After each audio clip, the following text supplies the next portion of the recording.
The Battle of Fallujah. This was a pivotal battle during the Iraq War that involved intense urban combat. U.S. Marines and Iraqi insurgents were the primary combatants, and the battle had significant political and military repercussions. It all started in the dusky hours of early April 2004. Fallujah lay under a deceptive calm. The city's ancient alleys and bustling markets had slowly emptied, as whispers of impending war turned into loud warnings. Underneath this quietude, the heartbeat of the city throbbed with tension, palpable in the air and vibrating through the gritty streets. In the heart of the city, a family huddled around a dimly lit room, speaking in hushed tones.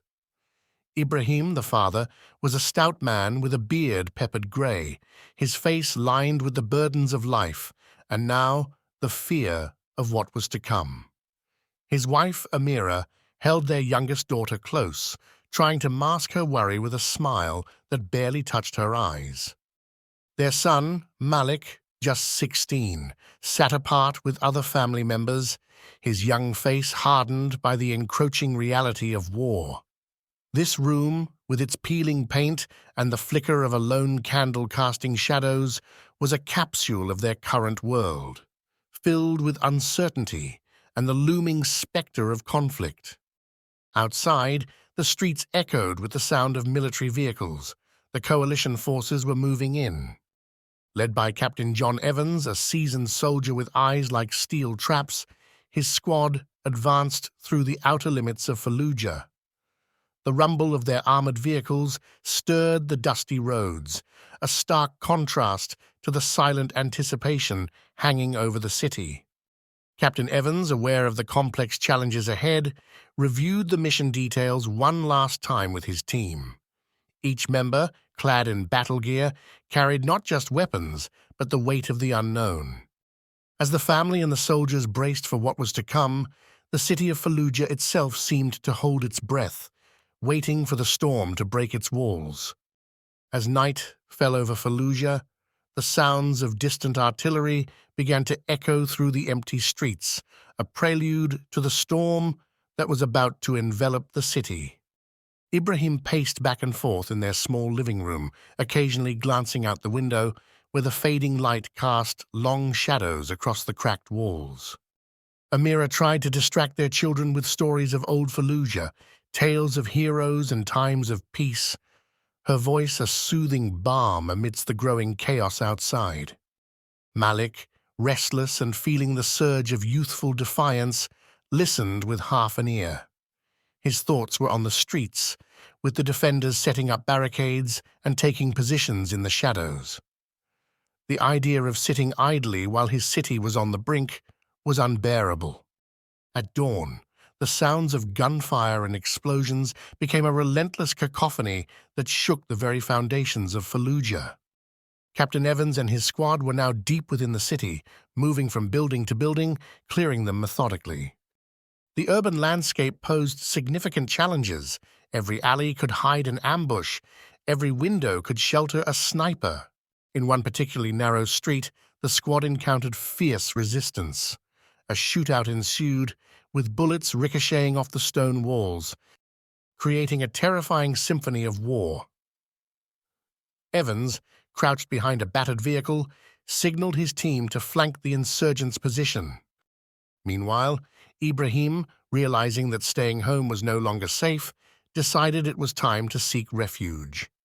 Gathering the few belongings they could carry, he led his family through the maze of back alleys, trying to avoid the main thoroughfares now overrun with combatants. As the battle intensified, the distinctions between friend and foe began to blur. Amidst the confusion, Malik found himself separated from his family, caught between the desire to find safety and the urge to defend his home. Unseen by his parents, he had slipped away, drawn irresistibly towards the sounds of conflict. Evans, noticing the young man's reckless bravery, found himself in a dilemma. His mission was clear, yet the humanity of his task weighed heavily on him. He made a split-second decision to pull Malik to safety, an act that would later forge an unexpected bond between the soldier and the civilian. As the city continued to burn around them, both families, the one by blood and the one forged in battle, faced their darkest hours, each moment a test of survival and spirit. In the heart of Fallujah, the battle raged on, its ferocity unyielding. Buildings that once stood as silent witnesses to daily life were now transformed into fortresses of desperation. Ibrahim and Amira, clutching their daughter tightly, finally found refuge in a deserted schoolhouse. The classrooms, once filled with laughter and learning, now offered a somber sanctuary from the relentless artillery. Meanwhile, Malik, under the watchful eye of Captain Evans, was experiencing the harsh realities of war. The soldier saw potential in the boy's fierce spirit, guiding him away from direct combat while employing his knowledge of the local streets to navigate through safer paths. This uneasy truce between duty and protection wove a complex tapestry of trust and survival. As the days turned into weeks, the intensity of the battle did not wane. Supplies were dwindling, and the coalition forces were pushing deeper into the city. Each advance was met with fierce resistance, the defenders of Fallujah unwilling to yield their ground. In an unexpected turn of events, a ceasefire was called to allow civilians to evacuate. Captain Evans, now deeply involved in the safety of Malik and his family, coordinated a risky evacuation plan. The ceasefire was a fragile promise, held together by the thinnest of threads. During the evacuation, as families trudged towards the outskirts of the city, a sudden attack broke the temporary peace. In the ensuing chaos, Evans shielded Malik with his body, taking a shrapnel injury that underscored the brutality of war. When the guns finally fell silent and the dust settled over the scarred city of Fallujah, the battle's toll was evident in every corner. Buildings were hollowed out, streets were lined with rubble, and the community was forever changed. Ibrahim and Amira, with Malik by their side, returned to their home, or what remained of it. The physical destruction was immense, but the resolve to rebuild was stronger. Captain Evans, now recovering from his injuries, remained in Fallujah, helping to coordinate relief efforts. His bond with Malik and his family had grown into a deep respect for the resilience of the Fallujah citizens.